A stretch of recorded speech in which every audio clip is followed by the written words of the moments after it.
اباحیت کھڑی ہوئی ہے۔ قرآن کریم نے سورہ فاتحہ میں ایک اصول بتایا اور ہم اس کو بڑی تنگ نظری سے دیکھتے ہیں۔ قرآن کریم کہتا ہے اہدنا الصراط المستقیم صراط الذین انعمت علیہم، آگے فرمایا غیر المغضوب علیہم ولا الضالین۔ ہم یہ سمجھتے ہیں کہ غیر المغضوب علیہم سے مراد یہودی ہے اور ضالین سے مراد عیسائی ہیں، یعنی اللہ نہ یہودیوں کے طریقے پہ چلانا نہ عیسائیوں کے طریقے پہ چلانا۔ بھلے ایک مسلمان ہوتے ہوئے تو خود ہی سمجھتے ہیں نہ مجھے یہودیوں کے طریقے پہ چلنا ہے نہ عیسائیوں کے طریقے پہ چلنا ہے۔ بات یہ ہے کہ یہودی گمراہ کیوں ہوئے، کیا خرابی تھی عیسائیت میں، کیا خرابی تھی، اور کیا وہ خرابی آج موجود ہے؟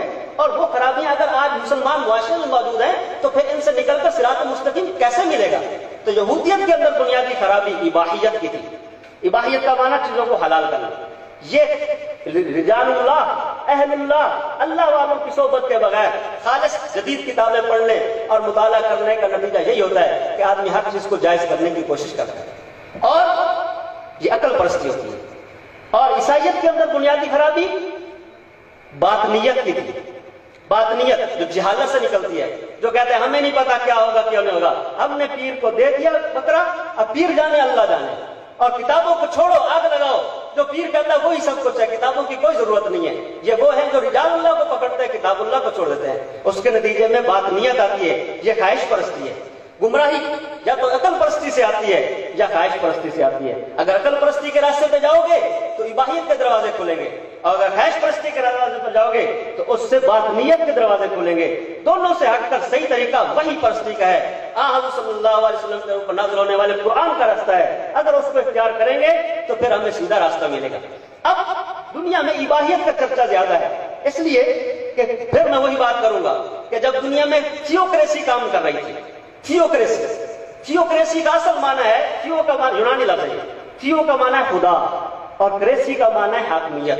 تو تھیوکریسی کا معنی ہوا خدا کی حاکمیت، اللہ کی حاکمیت۔ یہ پوپ نے یہ عنوان دیا، لیکن حقیقت میں وہ تھیوکریسی تھی نہیں، وہ پاپائیت تھی۔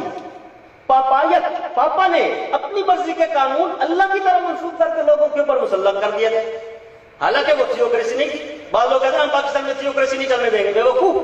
تھیوکریسی تو آپ کے آئین میں لکھی ہوئی ہے کہ پاکستان کا اصل اقتدار اللہ تعالیٰ کے پاس ہے، اقتدار اعلیٰ اللہ کے پاس ہے، یہی مطلب ہے تھیوکریسی کا۔ ہمارے پاس اللہ کا دیا ہوا اقتدار امانت ہے، حقیقی اقتدار نہیں ہے۔ تھیوکریسی کی مخالفت نہیں کرو، پاپائیت کی مخالفت کرو۔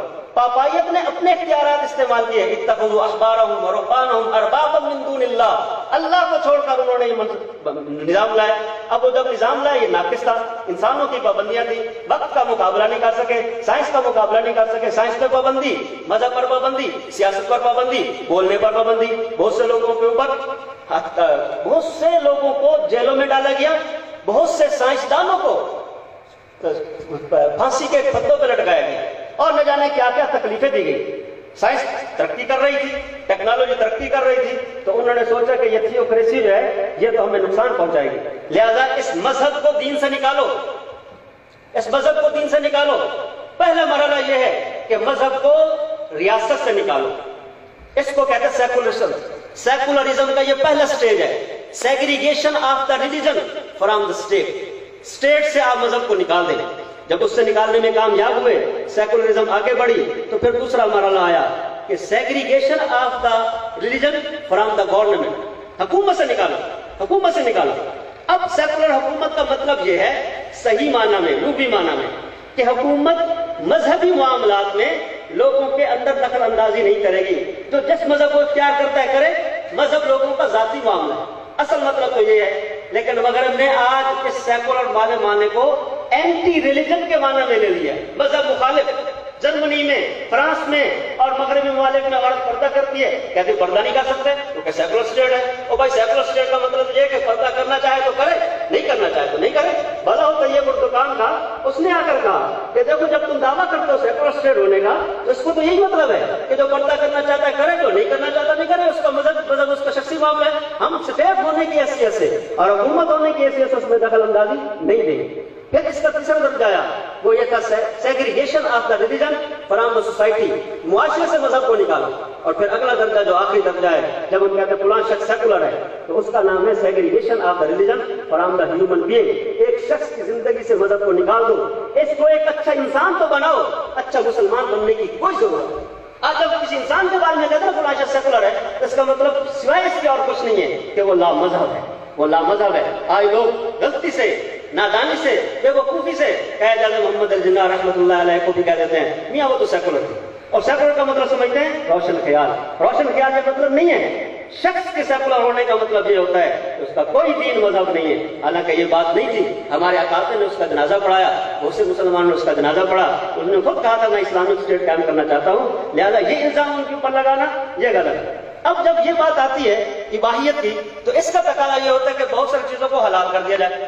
اب علماء جب پرانے طرز پہ قائم ہیں اور وہ کہتے ہیں کہ نہیں یہ بھی حلال نہیں ہے، بھائی یہ بھی حلال نہیں ہے، یہ حلال ہے یہ حلال ہے، تو کہتے ہیں دین بڑا مشکل ہے. مولوی صاحب کوئی دور جدید کے تقاضے بھی دیکھو، وقت کے تقاضوں کی بھی کوئی بات ہوتی ہے. آپ پرانی باتوں پہ اٹکے ہوئے ہیں. بھائی ایسا تقاضا ہم سے پورا نہیں ہو سکتا جس کے نتیجے میں دین کی مسلمات تبدیل ہو جائیں، جس کے نتیجے میں دین کے طے شدہ اصول بدل دیا جائیں، جس کے نتیجے میں دین محرف ہو جائے. ہم سے ایسی توقع نہیں رکھنی چاہیے، اور نہ ہی ہم ان کو دور جدید کے تقاضے سمجھتے ہیں، نہ ہمارے اکابر نے ایسا کیا اور نہ ہم سے اس کی توقع رکھیے گا. ہم اسی ڈگر پہ چلتے رہیں گے جس پہ ہمارے اکابر چلتے رہے، اور اسی کو اپنے دنیا اور آخرت کی فلاح اور کامیابی کا ذریعہ سمجھتے ہیں. وآخر دعوانا الحمدللہ رب العالمین. جزاک اللہ.